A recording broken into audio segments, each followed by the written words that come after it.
Yo, so it is finally here, right? I am talking about Superman. Yes, it is now in cinemas, people. This one is written and directed by DC co-honcho James Gunn, right? The film is then produced by dum dum dum Peter Safran, right? Gunn's fellow head, right? James Gunn.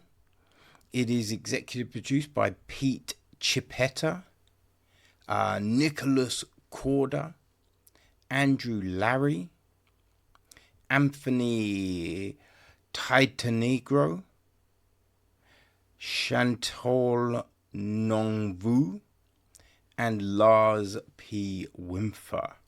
It is co-produced by Galen Weisman. David Fleming and John Murphy handled the music. Right? Henry Braham is cinematography. Right? Craig Alpert and William Hoy edit the piece, with John Papsadia taking care of casting. Production design is Beth Mickle. Art direction is Samantha Avila, Alex McCarroll, Drew Monahan, David Scott, and Dominic Silvestri. Set decoration is Rosemary Brandenburg.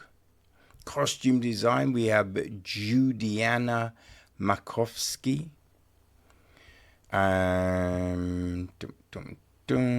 What else do we have?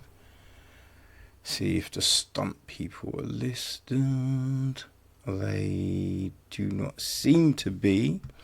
Okay, so let us go straight to our cast. Okay, so taking over the reins of the I think it's Man of Tomorrow, Superman's nickname. I think that's right. But yeah, Superman, Clark Kent. We have David Corenswet. Right? He's Love, right? She's was it Nobel Peace Prize? I think in the comments she has a Nobel Peace Prize, something like that, which is weird, right? It's definitely a weird one. But Lois Lane is played by Rachel Brosnahan. Jimmy Olsen is played by Skylar Gisondo. Clark's parents, right? Mrs. and Mr. Kent, right? They're played by Never Howe. That's Ma Kent. And Pa Kent is played by Pruitt Taylor Vince. Perry White is played by Wendell Pierce. Nicholas Holt plays Lex Luthor. I got stuck. We have got I will say the IMBD for Superman is all over the place. It is terrible. Okay. Doom, doom, doom. Yes. What's it? Lex's girlfriend, boy, Eve Teschmacher, is played by Sarah Sampaio. We have got the robots, right? Superman's robots. They are played by Adam Torek, Grace Chan, Michael Roker, Pom Clementif, and Jennifer Holland. So they voiced the robots, right? We have got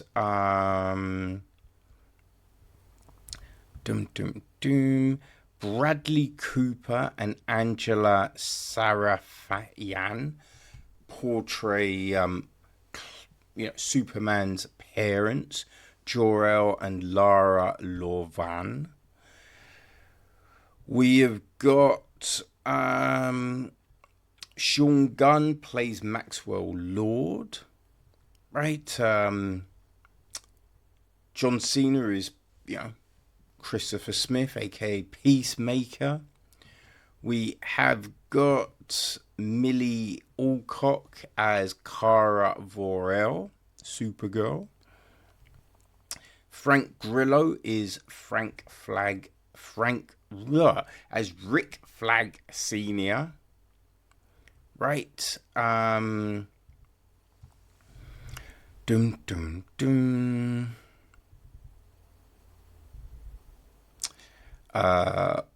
Otis Berg is played by Terrence Rossmore. That's Lex's henchman. And his assistant, Sydney Happerson, is played by Stephanie Blackheart. I think that's how you say it. The president of Barovia, Vasil Gurkos, is played by Zalko Buric.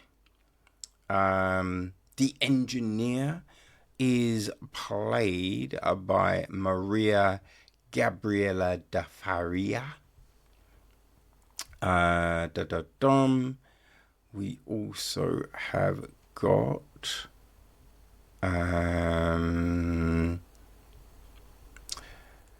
Kendra Sanders, aka Hawk Girl, played by Isabella Messard. There is Nathan Fillion as Guy Gardner, the Green Lantern. We have Anthony Carrigan as Rex Mason, aka Metamorpho. We've got Michael Holt, aka Mr. Terrific, played by Eddie Gaffigee. I think that's our main group, right? I think that's all our key players. There's some other roles and bits and bobs going on. Let's see if I can work any of those out. Who else do we have? Okay, we got some other people at Daily Planet. So Beck Bennett is Steve Lombard. Michaela Hoover is Kat Grant. Christopher McDonald is Ron Troop. Right, they work at the Daily Planet with Jimmy and Lois. I mean Clark as well. He works there, doesn't he? But yeah, that's our main lot. So the gist of the film: Superman must reconcile his alien Kryptonian heritage with his human upbringing as reporter Clark Kent. As the embodiment of truth, justice, and the human way, he soon finds himself in a world that views these as old-fashioned. So, this film, right? This is the big one, essentially, because everything kind of springboards from this. I mean, I think you had Creature Commandos, right? The cartoon that laid some work, but Superman is the key to building this new DC universe. We've got that's the thing. We've got characters from The Authority. We've got people like Supergirl, Mr. Fantastic, right? Guy Gardner, the Green Lantern. So all of these characters appear and they will then be spinning out, right? We've already got the Supergirl film filmed. We got the Green Lantern TV show, right? These ones are a given. You know, I think we're building towards a Justice League film. So all of these, there's the Authority film, right? So all of these characters help build towards those things. So if Superman doesn't work, if it's a flop, it makes it harder to get that interest in these other projects, right? So there's a lot on this. And, you know, James Gunn is the head of DC, co-head of DC. So he wrote and directed this. So it has to, you know, work because he's guiding the ship with Peter Safran and he wrote and directed this, you know? So, like, DC was never my big thing. You know, I kind of enjoyed Batman when done well, but he wasn't, say, a character that I ran to. Superman, I always thought he had too many powers. He has been done well, though, right? So when it comes to DC, I'm open, right? I want good stories, so I'm down for it. But it's just I haven't always gravitated to, you know, what's being produced, regardless of the platform. But with the big Superman, I was interested. I really enjoyed James Gunn. You know what he, you know, Super was frigging great, right? And I just enjoyed these Guardians. The Guardian stuff was fantastic. You know, especially that third one and the Christmas special are definite highlights. But the first film was great. The second one, didn't love it, but, you know, it was okay. So, you know, James Gunn's involved. I was like, yeah, let me check this out. And off the bat, there are some things in the film that I just didn't work for me. There's some things in the film that I thought were done well, you know? I think David Crossett is not bad as Superman. I'm not sure if he works as well as Clark, but I think it's that tricky one, right? Of finding that balance, because you need someone big enough to play Superman, but then that size and everything kind of makes Clark not work as well. You know what I mean? But yeah, it is what it is, right? The other cat, Lois, is fine. Jimmy is fine, right? We don't really get much Perry. You know, that is the problem of trying to fit so many people into the film. There are people that don't really feel very developed, and Perry is, I want to say that I feel Perry is, as long as I think, am I still getting that name right? I think it is Perry. Yeah, it's Perry, right? Yeah. He's not, there's not a lot to him, right? There. Now, looking at Wikipedia, right, when you're, you know, finding information to put these reviews together and everything like that, there's all this stuff that Lex had an affair with Perry's wife, and, you know, one of his kids may be Lex's, and which is all like, oh, okay, right? Like, that wasn't there. You know what I mean? It's all background info to help build these characters. But I'm just like, and it seems a bit weird because Lex seems a lot younger than Perry White. So, yeah, odd. But that's the thing. Not overly developed. Now, they set this film up, right? We have this. Well, first, let me just say, firstly, so irritating because you have this, screen, white screen, because it's like, in the Antarctic, and then you've got text on the screen, white text on a white background. So I have no clue what any of that shit was saying. I'm assuming it's all stuff about Superman, right? Like, I think this is meant to be him 3 years into his role as that character. So I think it might have been that, but I cannot tell you if it is or not, right? And it's very frustrating because it could have been a voiceover, right? Could have been a voiceover, or at least sort your text out on the screen. Like, there are other subtitles in the film, when dealing with the war in the two countries and everything like that.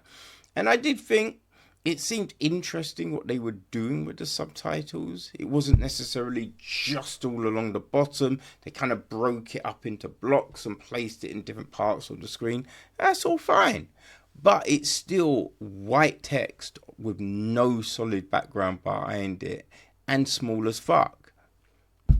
So yeah, that was very frustrating, right? But so we start off in the Fortress of Solitude. Superman's been injured, right? He lands in the ice, and then we get Krypto come to take him to the fortress. So we have all of this sequence. Now, within all of this, we find out stuff about Lex and everything. And you're like, oh, okay, all right. So this is what we're doing, But one big weird thing is, so we're with Lex, right? As we're dealing with this whole hammer situation and everything like that. And out of nowhere, we just suddenly cut. And we're with Clark walking to the Daily Planet. And the edit, right? The transition between scenes is so clunky. It is such a bizarre edit that you're just like, what the fuck happened there? And, in the beginning of the film, there are a number of these weird edits that just feel very disjointed. It gets better as the film goes on, but at the beginning, so there's some weird stuff going down. There's it's Superman, so there's a lot of special effects. Him flying, laser eyes, the breath, just all of these different things. Some of them felt super CGI, right? So, and look, it's going to have CGI elements in the film, which is fine. I'm not against it. But some of them weren't great. There were others that were a lot better. Like the whole baby lizard thing that grows into the big lizard thing. That just looked weird, right? It looked too toyish, It looked way too toyish, like, action figure time, right? So we have these things which don't necessarily make sense, right? Like the Fortress of Solitude, seemed to work. I didn't mind it. I did wonder about the robots, right? That all the robots are rather chatty. And, if you're developing robots, I don't know if you program to be that, right? It was a weird one. And especially they're all the same. So we have those, which is like, okay, fine. I did like the message, You know, his parents' message that is left. You know, the way they put that together, it looks very good. There is something about this message that is a thread throughout the film. And I am just like, now, what we learned at the very beginning, look, that's all fine. That all makes sense. But here's my thing. If Superman is buddies with, you know, the Justice Gang, and we'll come back to that, right? And, you know, Justice Gang, you've got Mr. Terrific, who is very good with computers.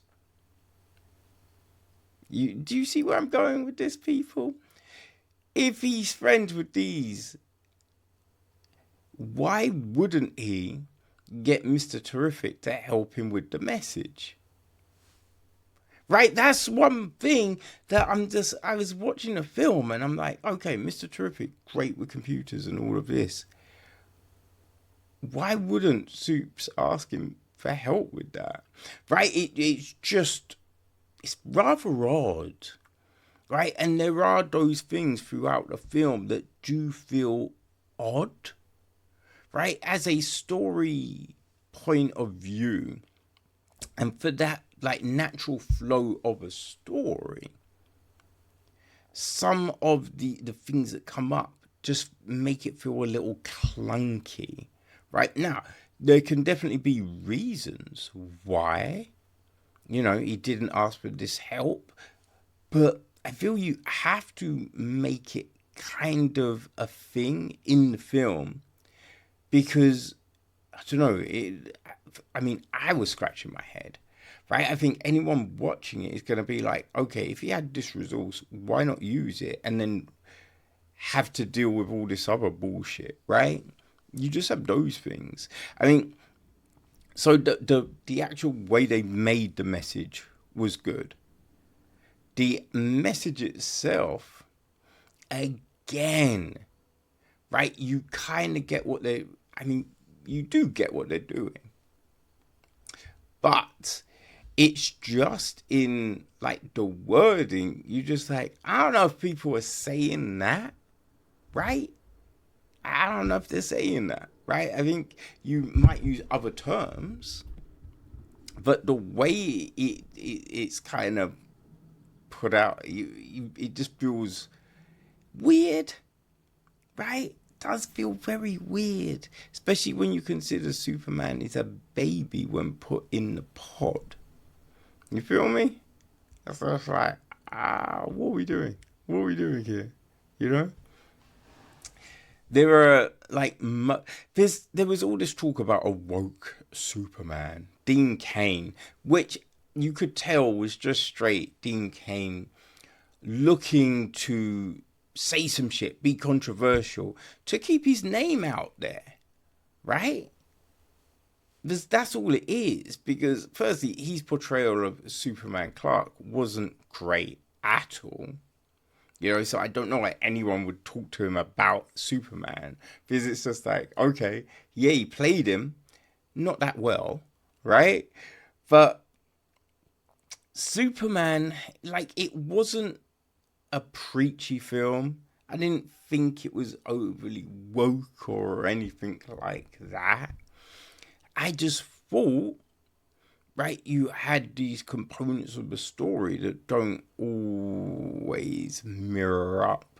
You know, some of them worked very well, right? Like, there's a conversation Clark has with his dad, which I feel it hammers home what this is. You know? I mean, that's a big thing. It definitely does that. And it's not a bad moment. You know? So you have these things that work really well. Right? Like, I think, yeah, I'm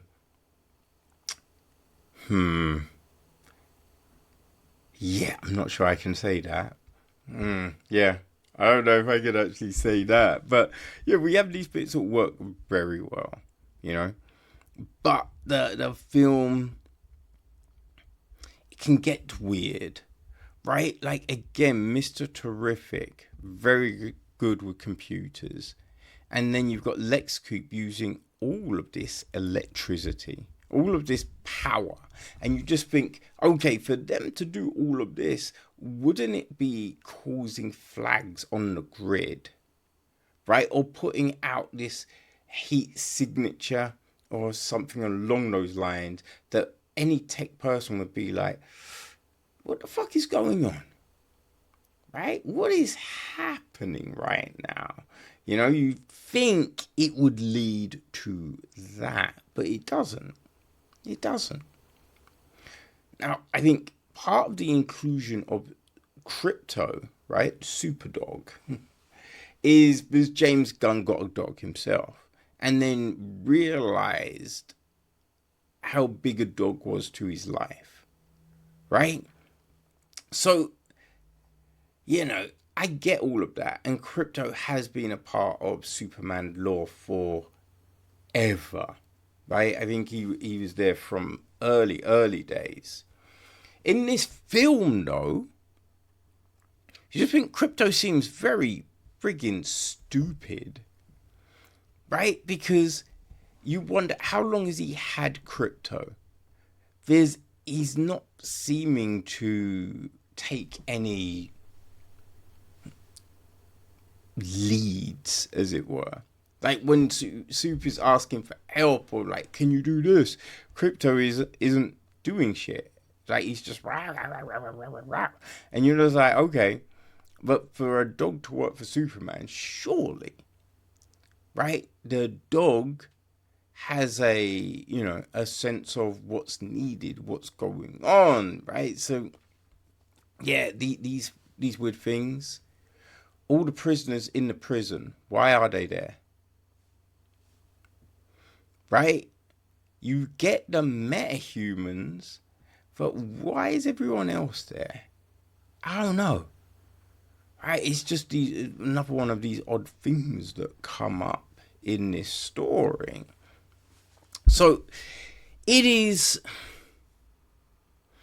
kind of found it kind of mid, right? It's not terrible. By no means is Superman terrible. It's just very disjointed. Feel me? It's very, very disjointed. And you have some weird edits and everything. As I say, look, it gets better as it goes on. But these things are a bit jarring, and you have some weird characterization, right? Weird interactions. All of these things don't help the film. Don't help it by any means. I think it's got legs. I think people will gravitate to it, right? Especially if you like the last Superman film, right? I think this will work. If you've enjoyed stuff like Creature Commandos and all of that, you probably get a sense of what this is going to be, right? The vibe and everything like that. So you're kind of used to it. I think you'll watch it and you go, okay, yeah, this is what I was hoping for. But for me, it's just kind of messy, you know? It is just kind of messy. I did also have the thought, right, that for Superman to heal and all of this, he needs the sun. So for someone that needs the sun as much, kind of feel, would Superman be white? Like, at least kind of olive skin, right? At least a little Latino kind of vibe to him. That's what you would think, but it just doesn't seem to add up for him to be, white, when he needs the sun so much. You know what I mean? Like, do you get me on that? I don't know. Right? It's not, and this is the thing, Superman has been white for ever since Christopher Reeves. So, obviously, like, make Superman how you want to make Superman and what makes sense, right? What people are used to and gravitate to. fine, whatever. But just that aspect of it, right? Needing the sun, chilling in the sun, right? Refreshes from the sun. Does seem odd. You know? Does seem odd. But I think that's me, right? I think that's Superman in a nutshell. Right? Just these moments and these things. Yeah, we talked on the parents' message. There's just... Oh, here's one thing, right? This video plays in the last part of the film. What was very weird about the video playing was everyone is acting in shock at what they've just seen. But they're acting in shock before you actually get to the shocking component of it all.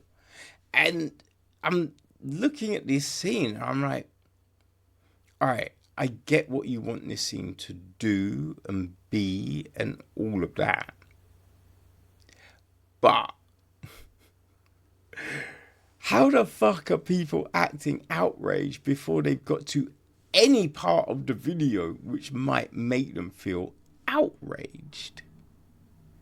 It was a very bizarre part of the film. I don't know if they were rushed in edits and post, right? So they're like, we need to lock this down. Okay, let's do. I don't know if it was that, but yeah, it's peculiar. It was definitely peculiar. I'm curious about what this whole DC universe does. I mainly read Marvel, but I'm not that person that's just like, I like Marvel, so I have to hate DC, right? I have to hate the Image. I have to hate... Nah, I'm just like, look, bring the stories. If they're good, I'm down for it. So you just think, like, yeah, spin-offs could probably come a bit sooner. And I'm curious with them, right? I want to know, where are you potentially taking these characters? What do you actually want to do? So I'll check the other stuff out for the time being. If it gets too all over the place, then I'll probably stop. But for right now, I'm curious. So I'm going to check out Supergirl. I'm going to check out, Justice League and some of these other things when they come. But yeah, that's us for Superman, people. And look, if you like Man of Steel, if you like DC, if you like all of that stuff, it's probably working for you. You'll probably dig this new iteration. So yeah, it's out in the cinema right now. That's stateside and UK side. So wherever you are, you should be able to watch this. And look, if you've ingested the cartoons, the other iterations of this character and all of that, you'll probably want to check this out. You'll probably want to check this out. So Superman, it is in the cinema.